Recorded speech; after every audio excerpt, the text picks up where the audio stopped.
കുറച്ച് നാളായി ഞാൻ വീഡിയോ ഇട്ടിട്ട്. ഇതിപ്പോൾ കുട്ടികളെ കൊണ്ട് പുറത്ത് വന്നതാണ്. ജസ്റ്റ് ഒന്ന് അവർക്കൊന്ന് വാക്ക് ചെയ്യാനായിട്ട് വന്നായിരുന്നു.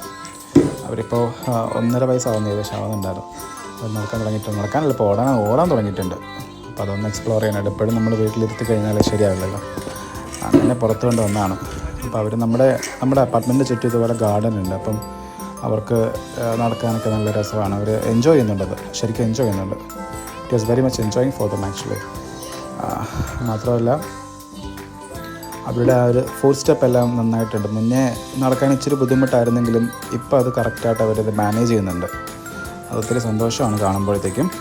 നമ്മുടെ നാട്ടിൽ നമ്മുടെ അച്ഛനും അമ്മയും എല്ലാവരും നാട്ടിലാണല്ലോ, അപ്പോൾ അവർക്കത് കാണുമ്പോൾ ഒരു സന്തോഷമായിരിക്കും എന്തായിരുന്നാലും.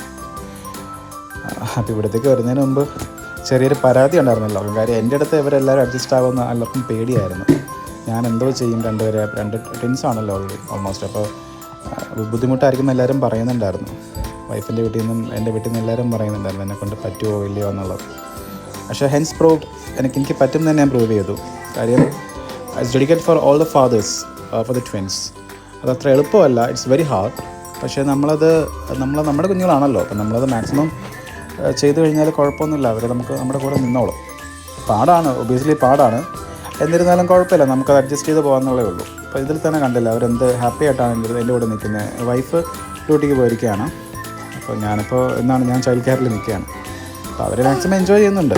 നമ്മൾ പറ്റുന്നതൊക്കെ എത്രയും അവരെ പുറത്തുകൊണ്ട് പോവുക, പറ്റുന്ന പോലെ ചെയ്യുക, അവർക്ക് മാക്സിമം എൻജോയ് ചെയ്യാൻ പറ്റുന്നുള്ളതാണ്. ഇത് ചെറിയൊരു വീഡിയോ ആണ്. ഇപ്പോൾ ഞാൻ അത് ഷെയർ ചെയ്യുന്നേ ഉണ്ടായിരുന്നുള്ളൂ. അപ്പോൾ ഫ്രണ്ട്സ് കാണുമ്പോൾ പറയും, അയ്യോ ഇവൻ എങ്ങനെ നടന്നതാണ്, ഇവൻ അടിച്ചു പൊളിച്ച് നടന്നതാണല്ലോ, UK വന്നിട്ട് ഇവനെ കാണാൻ കിട്ടാറില്ല, വർക്കിന് വരുന്നു, കറങ്ങാൻ പോകുന്നു, ഫുൾ ഔട്ടിംഗ് ആണ് അവൻ. പക്ഷേ ഇപ്പം നോക്ക്, ഇപ്പം അവനെ കാണാനേ കിട്ടാനില്ല. ഒബിയസ്ലി ട്വിൻ കിഡ്സ് ആണല്ലോ. അപ്പോൾ നമ്മൾ ഒരു ഫാദർഹുഡിലേക്ക് കിടക്കുമ്പോൾ അതിൻ്റേതായിട്ടുള്ള റെസ്പോൺസിബിലിറ്റി, അതിൻ്റേതായിട്ടുള്ള ഒരു ഇതെല്ലാം സന്തോഷമെല്ലാം ഉണ്ടാവും. അത് സ്വാഭാവികമാണല്ലോ. അങ്ങനെ മാറിയതാണ്. ആദ്യമൊക്കെ പാടായിരുന്നു, പക്ഷേ ഓൾമോസ്റ്റ് ഇപ്പോൾ കുഴപ്പമില്ലാതെ പോകുന്നു. കാര്യം അവരിപ്പോൾ നടന്നു തുടങ്ങി. പിന്നെ നിർബന്ധമുണ്ട്, ഓൾമോസ്റ്റ് നിർബന്ധമുണ്ട്, കുഴപ്പമൊന്നുമില്ലാതെ പോകുന്നുണ്ട്. എന്നാലും നമ്മുടെ അപ്പാർട്ട്മെൻറ്റിന് ചുറ്റുമുള്ളൊരു ഗാർഡനാണ്. അപ്പോൾ അവരത് മാക്സിമം എക്സ്പ്ലോർ ചെയ്യായിരുന്നു. ഫസ്റ്റിൽ അവർക്ക് ബുദ്ധിമുട്ടായിരുന്നു, അവർക്ക് പരിചയമായിരുന്നു സ്ഥലം.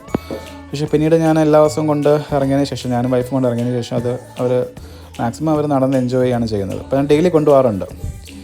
അപ്പോഴങ്ങനെ എല്ലാവരുമായിട്ടൊന്ന് സോഷ്യലൈസ് ചെയ്ത് വരുന്നു കുട്ടികളിപ്പോൾ. ഫ്രണ്ട്സിനോട് പറയാനുള്ളതെന്ന് വെച്ച് കഴിഞ്ഞാൽ, നമുക്ക് ഓരോ ലൈഫിലും ഓരോ ലൈഫ് സ്റ്റൈലാണല്ലോ. അപ്പം നമുക്ക് എൻജോയ് ചെയ്യേണ്ട സമയത്ത് അങ്ങനെ ആയിരിക്കും. ഇപ്പം അച്ഛനാകുമ്പോഴത്തേക്കും ഉണ്ടാകുന്ന ഒരു ഫാദർലി ഹുഡ്, അതൊക്കെ ഒരു എക്സ്പീരിയൻസ് തന്നെയാണ് പറയേണ്ടത്. ഇതും ഞാൻ എൻജോയ് ചെയ്യുന്നുണ്ട്, ഫാമിലി എൻജോയ് ചെയ്യുന്നുണ്ട്. Sometimes the smallest things take ups the biggest space in your heart എന്നാണല്ലോ. നമുക്ക് ചെറിയ കാര്യങ്ങൾ നമുക്ക് വലിയ സന്തോഷങ്ങൾ തരുന്നുണ്ട്. അപ്പോൾ അതിൽ മാക്സിമം എൻജോയ് ചെയ്ത് പോവുക എന്നുള്ളത് മാത്രമേ ഉള്ളൂ. സോ ഇത്രയുള്ള വീഡിയോ, ചെറിയൊരു എക്സ്പീരിയൻസ് ഷെയറിംഗ് ആയിരുന്നു ഇത്. Hope you like it. Thank U.